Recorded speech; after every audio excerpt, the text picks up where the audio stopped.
Okay,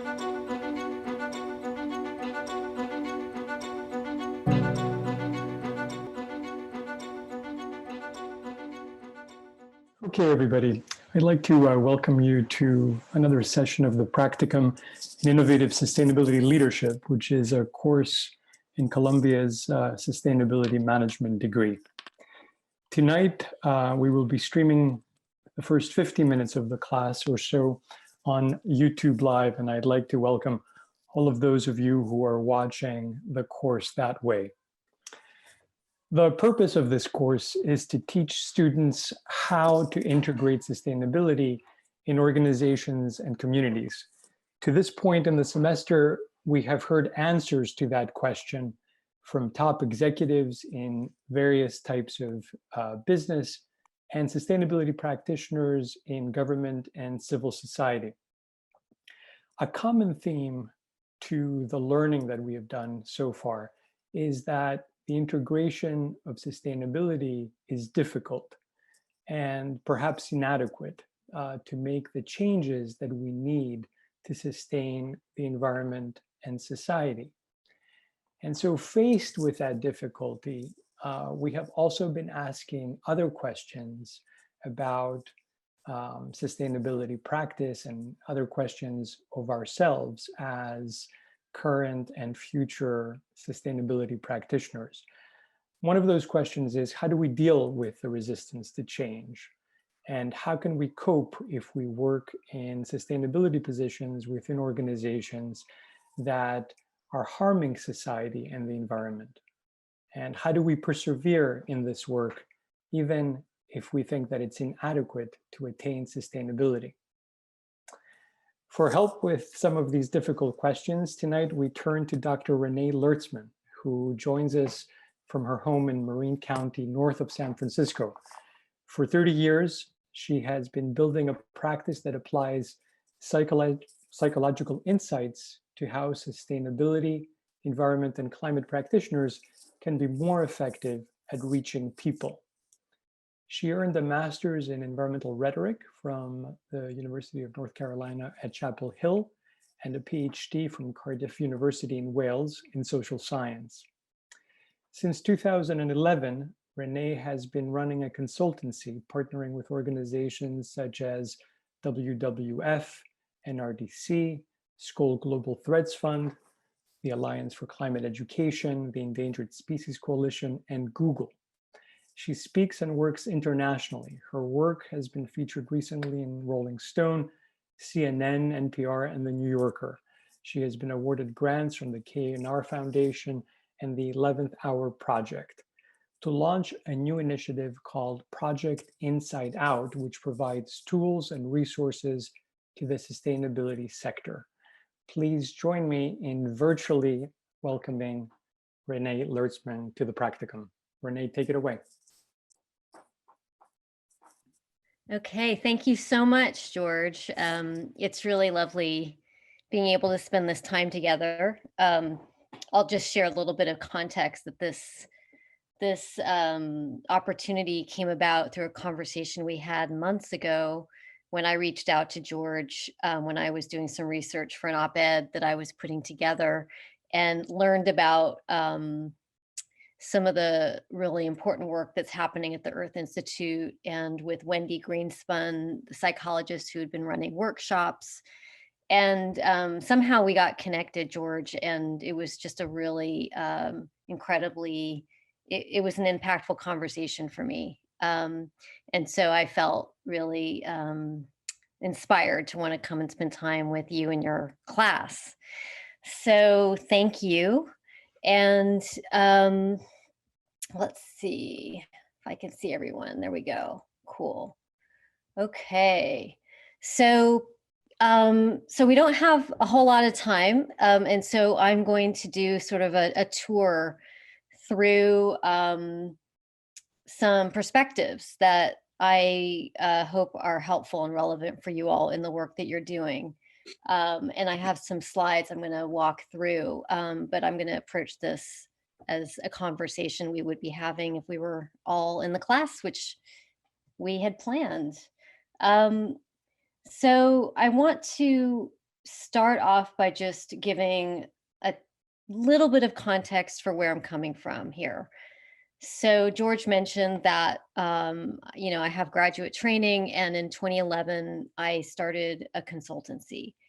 So what happened for me is just that one thing is that since I've been doing my kind of work in this field, bridging environmental work, advocacy, communications, and psychology, I always had sort of a foot in, one world and a foot in another. So I would have a foot in the practical world. So I've worked with organizations across really all sectors for many, many years. And I also have a real love for research and scholarship and academia. So I had these worlds, but I think deep down, I kind of knew that I probably wasn't going to stay in academia, and that this was really about really doing applied work. So I had a postdoc in 2010, and when that ended, I just sort of catapulted myself into the real world. And there were a few things that happened right off the bat that I was reflecting in this session, kind of came together, that inform what I'm going to be sharing with you. The first thing is that within weeks of my kind of rolling off my academic identity, really, because it is very much of an identity, I was invited to be part of a session at Sustainable Brands. So Sustainable Brands is a business, a community for the business sector. They have a flagship event every year, and I found myself in a session in a private sector context. It was the first lecture talk I'd done since being an academic. So there was that experience. At the same time, I was commissioned to put together a landscaping report for the Skoll Global Threats Fund, which has now been rolled into the Skoll Foundation. And what they wanted was a kind of a review of what is the social sciences saying right now, and this was in 2013, when it eventually came out, about the psychological dimensions of climate change. So I embarked in this landscaping kind of exercise. And the third thing that happened was I was commissioned to produce a graduate practical course in Canada for sustainability professionals. And we spent 3 weeks together every summer, and they worked across every sector. And I designed the course, really from scratch. And it was really on what are the psychological dimensions of the work that we do as sustainability practitioners and professionals. And there was that coming together of those three things that really sort of forced me to have to think about, very practically, what does the psychological field, and I'm going to say a little bit more in a minute about what I mean by that, because there's no, obviously there's no monolithic psychological field. There's within psychology many schools, many approaches, and I have, I affiliate with certain parts of that. But what do we need to know as sustainability professionals? And so it's been an evolution, and so I've been putting together frameworks and tools and resources in partnership with professionals at all kinds of levels in all kinds of organizations. And so it's been sort of like a boot camp in a way of kind of experimenting and trying things out. And so what I'm going to share with you are where this has led me to this point. And what I want to really convey before I jump in is, if there's one thing that you take away from our time, it's that doing work in climate change, environment, sustainability is a profoundly psychological endeavor. Of course, it's many other things too. We all know that, that. But we can't, without really taking into account the psychological dimensions, and I also would include psychosocial. So it's not just about, when I say psychology, individuals, but how we psychologically process at that social and cultural level. Our work is going to be thwarted. It will be really challenging and not as effective as we could be. So that's just sort of a level set, is that I don't think we can do this work without getting really skilled up and really leveled up, like now, like right now. So that's where I'm coming from, and that's where we're going to go for the next few minutes. So I'm going to share my screen and walk you through where I've sort of landed here. And I can tell already it's going to be hard to stay on time. So I'm going to like run through some stuff quickly. And what's kind of cool is that, I realized I'm coming to this lecture. A few hours ago, I was like, I'm coming as a practitioner. That's pretty cool. Like I'm going to give you the version that, how I work with clients right now. So as far as I'm concerned, what does this all mean? When we talk about the psychological dimensions of climate, environment, sustainability, for me, what it really comes down to when I work with professionals and practitioners in organizations, often they are either they're the only ones in the org who are focusing on sustainability and climate, or they're part of a team. And they're not necessarily in an organization that's mission oriented to be about this, but they're trying to do work from the inside out. They're doing the entrepreneurial move. So where I tend to go right off the bat is what is our attitude towards our stakeholders, and really be honest. How are we feeling about the people that we're needing and wanting to engage with? What is that current relationship? How are we talking about it? What do we call it? Are we partners? Are we trying to be educators? Are we leaders? Like, what is that relationship we have with our stakeholders? And what is the desired relationship?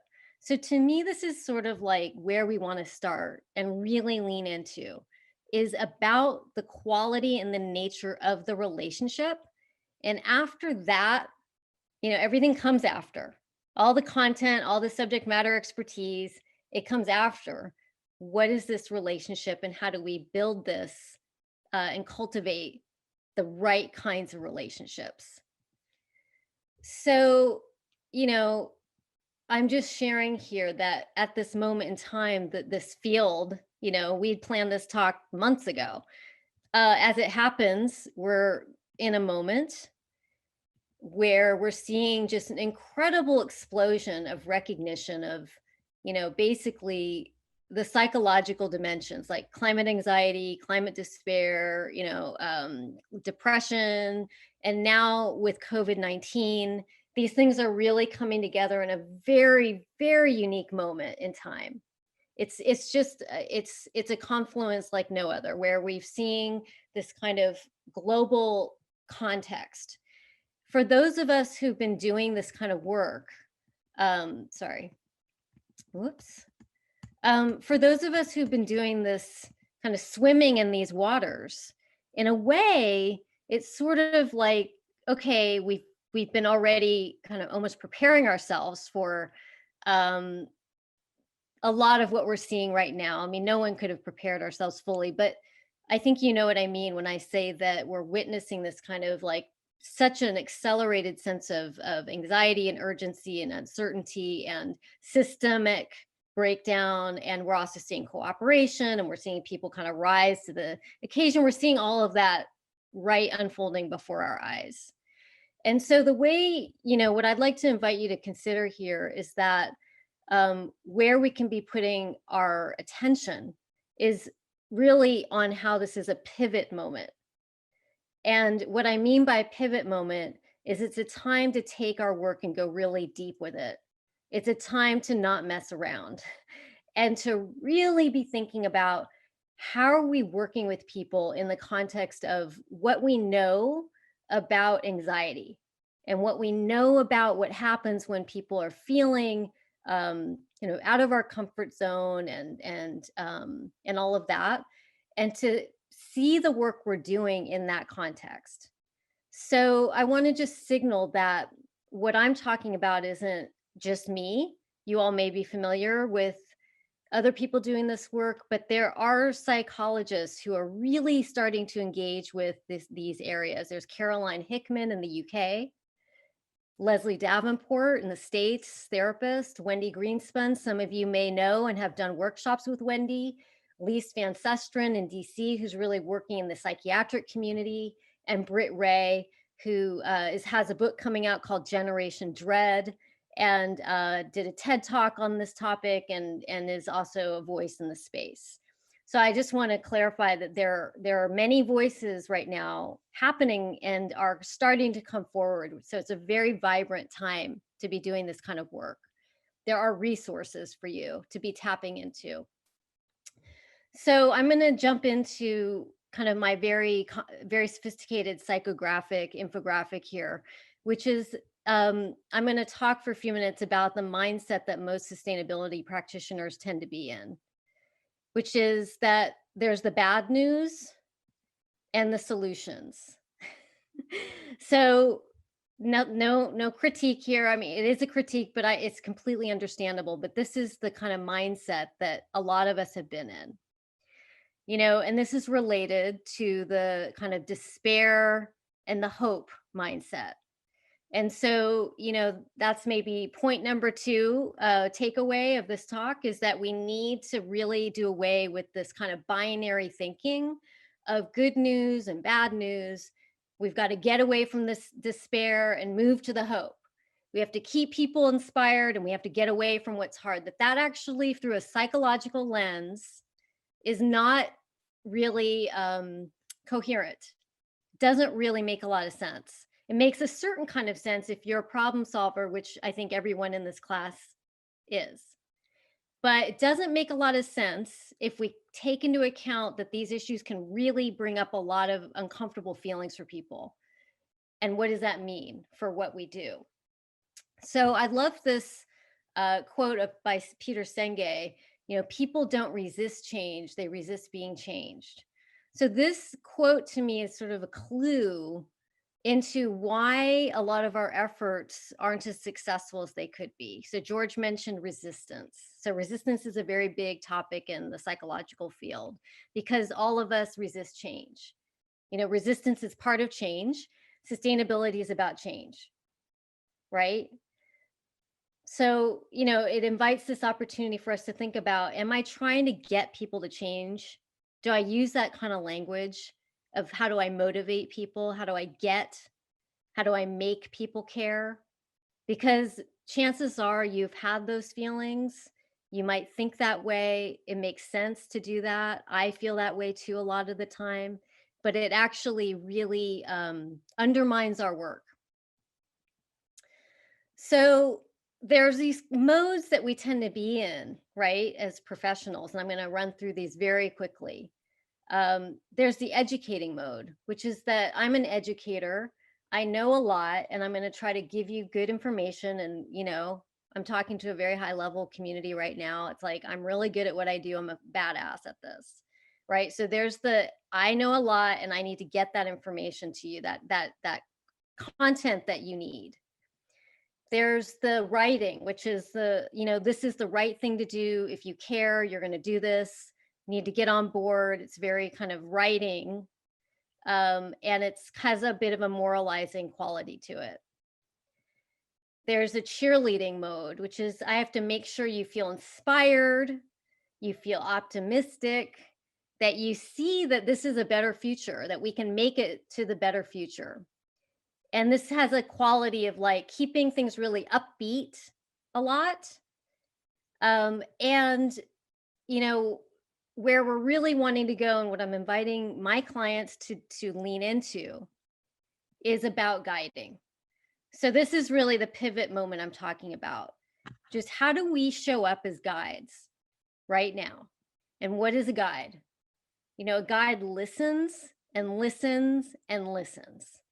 A guide has capacity to really kind of make sure I get you, I totally hear you. And we're partners. It's a partnership mentality, right? And so a good guide kind of brings together educating, brings together the cheerleading and the championing, brings together the writing. So all of those things are really important, but they need to come together in a way where those that we're seeking to engage with feel like you got me, you understand me, let's do this. And I'll tell you that this is a really hard thing to do. This is way harder than you might think because the stakes are really high. The urgency is high, it's real, we don't have a lot of time. These are very upsetting issues. You know, we're all in this because we care. And so I look personally, I look to mentors and experts in the field, especially in the field of motivational interviewing, where these are clinicians who've been trained to work with people on really hard, really difficult behavior change. And everything I'm sharing here, the guiding and the writing, comes out of the playbook of motivational interviewing. And I've added on, additional kind of sustainability oriented lenses on this. So what this is really calling us towards is to be thinking that mindset about the relationship. Is it one of compassion, partnership, and evocation is about evoking versus pushing. That's what evoking means. Evocation, to evoke, to pull. And acceptance, which is very complicated. We don't have time to get into this, but it means, really coming to a very deep place of like, I accept you for who you are, and paradoxically, that's what really allows people to feel more open to even hearing and engaging with what you have to say. So I'm going to run through the other kind of framework model that I've developed that came directly out of that landscaping I did for the Skoll Global Threats Fund that has turned into and evolved into a very powerful tool that I invite you all to experiment with and to play with on your own and together. And this is this quadrant that that I use, where it's a way for us to very kind of quickly see, well, where am I? Where is my thinking? Where's my orientation? And so what I've discovered in the field is that there's these kind of groupings. And, some people are really all about behavior change and levers and drivers and how are we nudging people and really drawing on behavioral science. Then there's the kind of messaging, the Yale Six Americas work, the values, the framing, beliefs, kind of orientation or lens. This has all been developing over the past 10 years, 15 years or so. We've got system level change, like design thinking and innovation thinking that's also been ramping up. It's epitomized with drawdown, and it's a very kind of solutions orientation. And then we've got the experiential. So how are people feeling? How do we bring people together? How do we use conversation to really catalyze change? So all of these are needed for engagement, but it's the experiential, emotional dimension that is actually absolutely critical, and that can get overlooked in our work that might be focusing on cognitive behavioral change, system change, gamification. Like, all of those things work and are really amazing, but we're not necessarily thinking about what are the results they're getting us and how, what's the traction. Some change happens short term, but what really supports transformation, right? What really like gets rooted? There's sort of shallow, and then there's deep roots. So, it's really about looking at where are we at in this quadrant and how can we start bringing this together. So I'm going to run through, again, this sort of another kind of framework way of thinking about the way we engage with stakeholders, which is what I call the 3 A's. It's become 4 A's based on some work I'm doing with a client, and I'll tell you why in a minute. So, and this relates to an activity that you all are going to be doing when I leave, because I have to go into another meeting. But the 3 A's is like such a huge, when I first, I wrote a book called Environmental Melancholia. It's like barely readable. It's so theoretical. So when I was able to take that and identify, like, there are these 3 A's, these 3 like sort of like psychological dimensions for anyone, working in sustainability and climate to tune into, it felt like such a breakthrough. And it's actually borne out to be very powerful when it's applied. So the 3 A's are what can we tune into with ourselves first, but also with the people we're seeking to engage. And so the first is about anxiety. So it's really recognizing like what kind of anxieties might be stimulated that we might not be taking account of. And like really, really like ideally listening, doing interviews, doing your research, doing your insights, but also like inviting our own mind to go in there to really orient towards what the other might be going through. There's ambivalence. So where are people feeling really pulled, really in conflict? And ambivalence is in a way the most important piece here. That's what I've learned from motivational interviewing, because with change, there's ambivalence. There's part of me wants to do this and part of me wants to do that. And when that happens, what you often get met with is resistance. So you all need to become skilled at knowing how to work with people's ambivalence. And then there's the aspiration, which is what are you inspired by? What are your aspirations? Like really dialing into the stakeholder aspirations. It could be, being profitable, being healthy, being connected. But these are all the aspirations that we tend to focus on almost entirely and leave the other A's out of the picture. The 4th A is anger, which is just to name that for a lot of stakeholders, there's anger. It's like, I don't want to have to think about this. I'm frustrated. I'm angry, and that's there too. And that's real. And so, I want to just really encourage you to lean into these 3 A's when you're doing this activity and really allow yourself to imagine what are these ambivalences and anxieties. Where are people feeling pulled?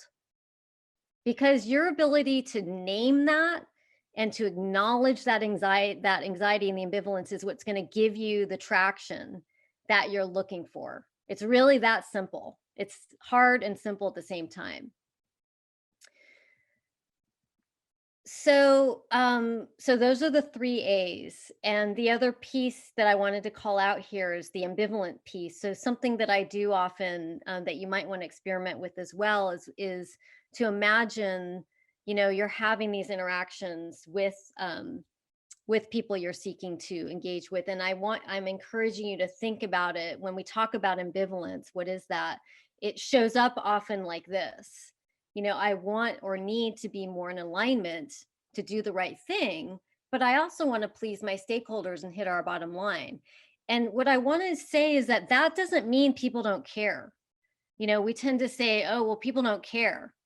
They don't care about this, but if we really understand ambivalence, it can replace this myth, the myth of apathy that I call, it's like, it's not that people don't care. It's that we care about different things and we're in competition with ourselves. They're internal conflicts.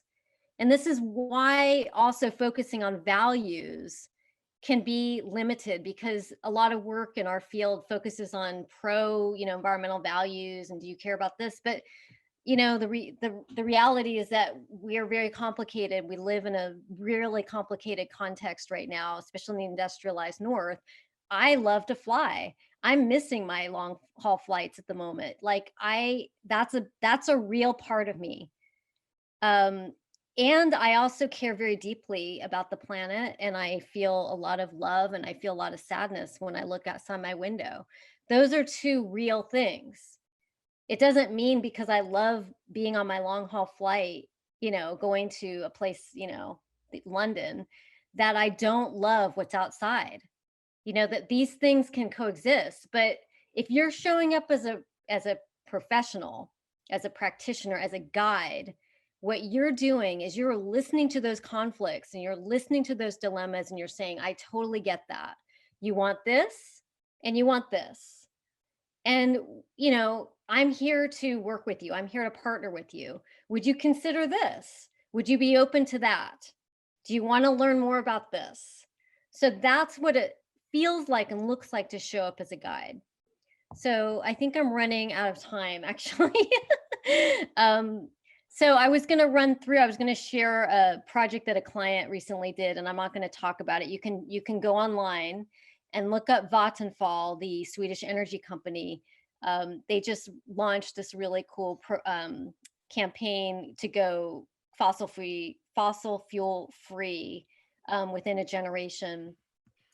And they did this whole report, and they had this event, and it was very much about having conversations.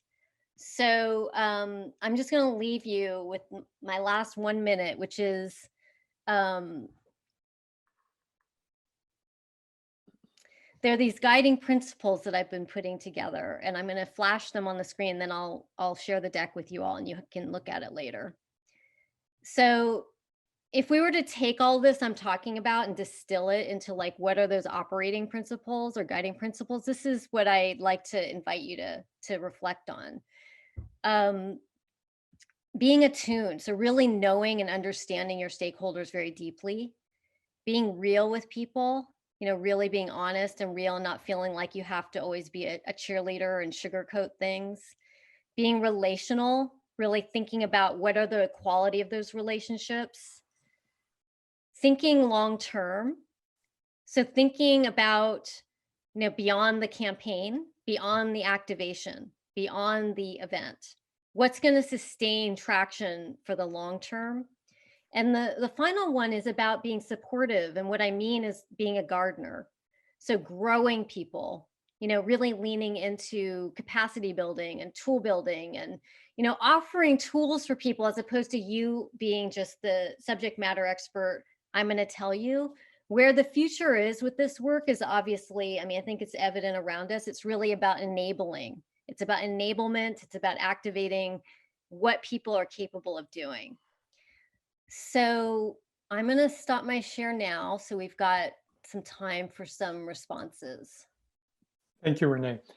We have 8 minutes left. I'd like to invite all of the students to turn on their video and then to use your raise your hand feature to flag that you have questions for Renée Lertzman. And then we can go 10 minutes.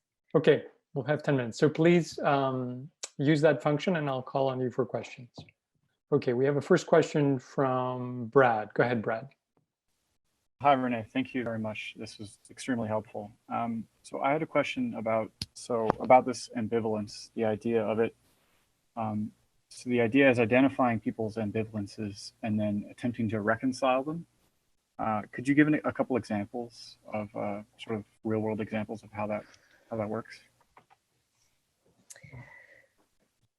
So it's not so much about reconciling ambivalence. It's about being able to acknowledge the ambivalence, to name it, so that people really feel that you understand the dilemmas. So an example could be, let's say, a campaign. I don't have one that's coming to mind immediately, but let's imagine that you're doing a campaign about waste and about waste management. A campaign that addresses this could name it and say, we get it. Like, who wants to go and take their whatever compost, and it's like you name these things, and it could be done in a witty way, it could be done in a poignant way, it can, but it can be it's a way of just kind of acknowledging, like, we're all wrestling with these ambivalences. But then the next part that follows that is then you flip it and you're like, so what are you going to do? Like, how do you, so you're inviting people to almost work through the ambivalence as opposed to pushing and pushing and pushing. Yeah, that's my quick hit on that. Next question is from Max. Go ahead, Max. Hi, Renee. Thank you so much. I wanted to ask about the existing mindset you pointed to, where we try to push people from the bad news and despair towards solutions and hope. What do you think is a better strategy to try to help people process their climate anxiety and despair before we talk about solutions? Well, to acknowledge what's there, to be real. So it's incredibly important that we create opportunities and contexts for people to just be with where we are and really accept and acknowledge and honor whatever might be there.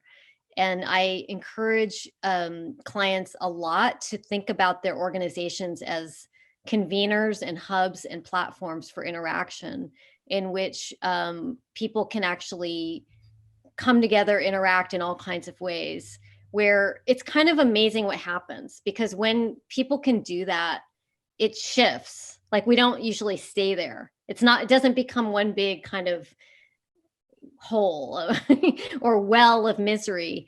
What happens when people have the context to really talk about, I'm feeling this, I'm feeling anxious, and we tend to kind of move into, okay, now what should we do, right? But we need to be able to actually acknowledge and talk about it and share it first. So I'm a big fan of inviting people to just not be afraid to be real and to say, this is hard and painful stuff, and that's why we're doing this together, and that's why you're important, and that's why you matter. But it's not sidestepping that, the hard stuff. Next question is from Nina. Go ahead, Nina. Hi, thank you so much. I just had a quick question for you about the fourth A, anger. Mm-hmm. And in terms of in your reading, you talk a lot about curiosity and inviting investigation.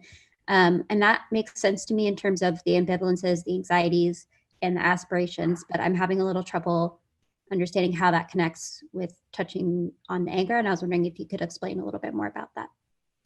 Yeah. So what I mean is just to recognize and acknowledge that anger is a very natural and normal response to have, and that it's okay for that. It's the idea with the 3 A's or the 4 A's is that we think about tuning into what those 3 or 4 A's might be for whomever it is that we're seeking to be working with and engaging and partnering with and influencing and all of that, guiding. And so I named anger because I realized I was kind of missing that side of things, which is like that rage of like, I don't want to have to do this. I don't want to have to think about this. And I'm influenced by an orientation in psychology that really emphasizes the power of saying, that's okay if you feel angry, that's okay if you feel anxious. And in doing so, we actually kind of activate and liberate our capacities much more than trying to kind of push it away or say that's not okay or you shouldn't be feeling that way. So it's just kind of inviting us to tune into to that kind of emotional response as well. It's not really, is it good or bad or, that kind of thing. Because anger can be incredibly activating, incredibly powerful. So it's not at all saying that's a bad thing, but how do we create space for that? Okay, we have a couple of more questions and a couple of more minutes. So let's go to Alex next. Hi, Renee. Thank you for the presentation tonight. My question is about people who deny climate change. I was wondering, these concepts and techniques you've shared with us tonight, they seem incredibly effective to use with people who maybe are a little bit familiar with sustainability, but don't quite know, how to go about it. But for someone who just outright denies climate change, doesn't acknowledge science, are these effective at beginning that conversation to try to level with them? Or what's your thought? Yeah, I mean, yes. And that's not really my primary focus, is how do we kind of try to get people who are completely not open and engaged at all. But it comes back to really listening. It comes back to really paying attention and listening to what is underneath. That's the bottom line, is like, what is underneath? Getting curious, like what's happening there? What are you afraid of? I was part of a project where we interviewed climate skeptic Republicans.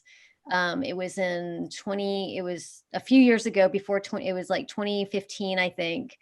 And I listened to these interviews with people who were climate skeptic, climate deniers, conservatives. And what I heard in those in-depth interviews was what's really at stake. You know, people feeling incredibly vulnerable, really aggrieved, left out of the conversation, suspicious, you know, lack of trust, wary.